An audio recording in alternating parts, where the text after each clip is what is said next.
Hello students, how are you. आज का हमारा जो फर्स्ट टॉपिक है वह है फ्रिक्शनल इलेक्ट्रिसिटी। आप लोगों ने एक्सपीरियंस किया होगा कि अगर कभी एक पेन को सिर के बालों के साथ जब आप रगड़ते हैं तो ये पेन स्मॉल पेपर पीसेस को अपनी ओर अट्रैक्ट करने लगती है।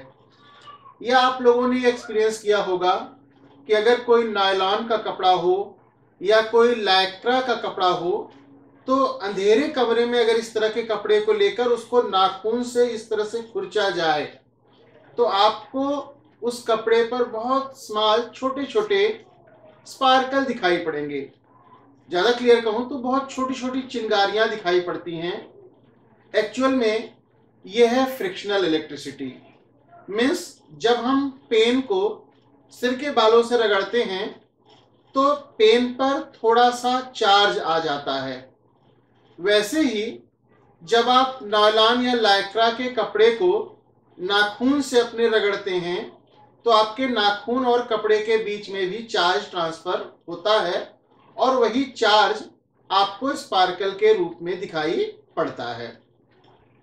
तो चलिए मैं इसको थोड़ा सा और अच्छी तरह से एक्सप्लेन करता हूं कि फ्रिक्शनल इलेक्ट्रिसिटी क्या है।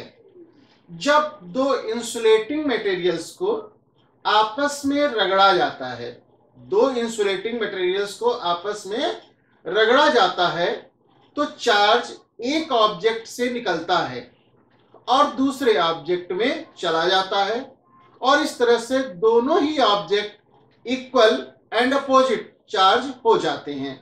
मैं इस चीज को फिगर बनाकर एक्सप्लेन करता हूं। आप सपोज करिए कि ये फर्स्ट ऑब्जेक्ट है, ये सेकेंड ऑब्जेक्ट है। अब जब इन दोनों ऑब्जेक्ट्स को आपस में रगड़ा जाता है तो इलेक्ट्रॉन एक ऑब्जेक्ट से निकलता है और दूसरे ऑब्जेक्ट में एंटर कर जाता है। अब जिस ऑब्जेक्ट से इलेक्ट्रॉन निकलेगा ये ऑब्जेक्ट पॉजिटिवली चार्ज हो जाएगा और जिस ऑब्जेक्ट में इलेक्ट्रॉन जाएगा, एंटर करेगा, वो ऑब्जेक्ट निगेटिवली चार्ज हो जाएगा। इसी फेनोमेना को फ्रिक्शनल इलेक्ट्रिसिटी कहते हैं। फ्रिक्शनल इलेक्ट्रिसिटी में दोनों ही object equal and opposite charge होते हैं। अब यहाँ पे क्वेश्चन ये है कि कौन सा ऑब्जेक्ट पॉजिटिव चार्ज होगा और कौन सा ऑब्जेक्ट नेगेटिवली चार्ज होगा। तो उसके लिए आप एक टर्म दिमाग में बैठाइए, उसको कहते हैं वर्क फंक्शन। मैं जल्दी से वर्क फंक्शन को एक्सप्लेन कर देता हूं। किसी भी एटम से एक सिंगल इलेक्ट्रॉन को बाहर निकालने के लिए जितनी मिनिमम एनर्जी रिक्वायर्ड होती है उसी मिनिमम एनर्जी को उस एटम का वर्क फंक्शन बोलते हैं। ठीक, तो दो इंसुलेटिंग मटेरियल्स की वर्क फंक्शन अलग अलग होती है।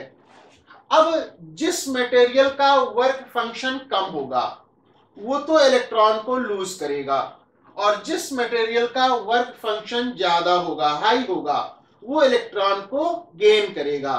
तो इस तरह से जिन ऑब्जेक्ट्स का वर्क फंक्शन लो होता है वो पॉजिटिवली चार्ज हो जाते हैं और जिन ऑब्जेक्ट्स का वर्क फंक्शन हाई होता है वो निगेटिवली चार्ज हो जाते हैं। ठीक, इसके बाद जो नेक्स्ट चीज आपको समझनी है वो ये कि कोई भी ऑब्जेक्ट पॉजिटिव या निगेटिव चार्ज कैसे होता है, उसके लिए कौन रिस्पॉन्सिबल है। तो बहुत क्लियर सी बात है, कोई ऑब्जेक्ट चाहे वो पॉजिटिवली चार्ज हो चाहे वो निगेटिवली चार्ज हो, उसके लिए अगर कोई रिस्पॉन्सिबल है तो सिर्फ और सिर्फ इलेक्ट्रॉन। जैसे ये ऑब्जेक्ट अगर निगेटिवली चार्ज हुआ है तो इलेक्ट्रॉन के आने की वजह से चार्ज हुआ है। सिमिलरली ये ऑब्जेक्ट अगर पॉजिटिवली चार्ज हुआ है तो ये इलेक्ट्रॉन के जाने की वजह से चार्ज हुआ है। मतलब पॉजिटिव चार्ज हुआ तो भी इलेक्ट्रॉन की वजह से और निगेटिवली चार्ज हुआ तो भी इलेक्ट्रॉन की वजह से। Positive charge means lack of electron, shortage of electron, और negatively charge means excess of electron. तो इस तरह से कोई भी ऑब्जेक्ट हो, चाहे वो पॉजिटिवली चार्ज हो चाहे वो निगेटिवली चार्ज हो, चार्ज होते हैं ये केवल इलेक्ट्रॉन के आने या जाने की वजह से। ठीक, ये तो हुई कोई ऑब्जेक्ट के पॉजिटिव या नेगेटिव चार्ज होने की बात। नेक्स्ट थिंग जो हम लोगों को बात करनी है वो है क्वांटाइजेशन ऑफ चार्ज।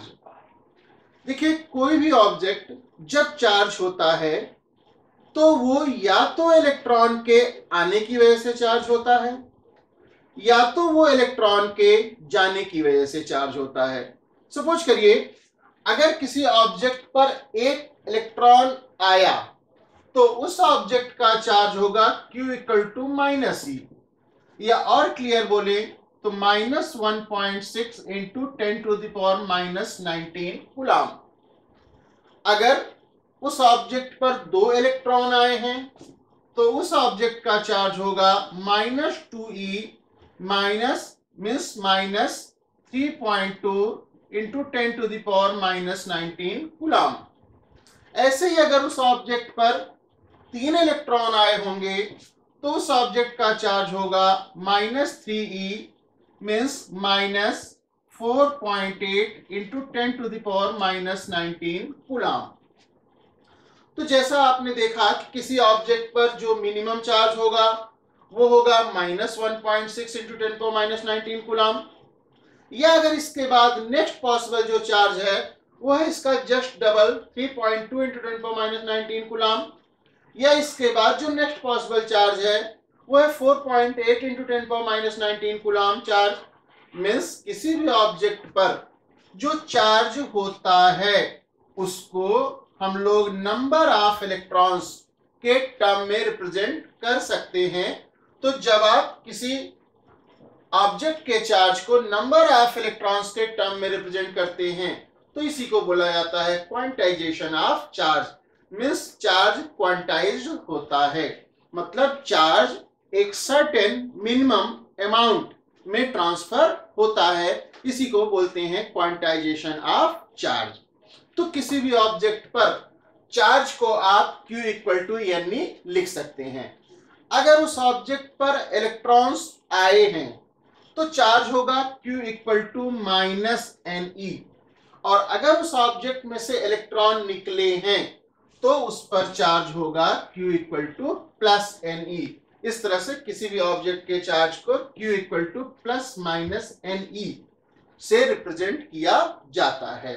ठीक है, और एक बहुत सिंपल सी बात है, जैसे एक इलेक्ट्रॉन आया तो चार्ज है 1.6 इंटू 10⁻⁻19 कूलम, लेकिन अगर 2 इलेक्ट्रॉन आएंगे तो चार्ज होगा 3.2 इंटू 10⁻⁻19 कूलम।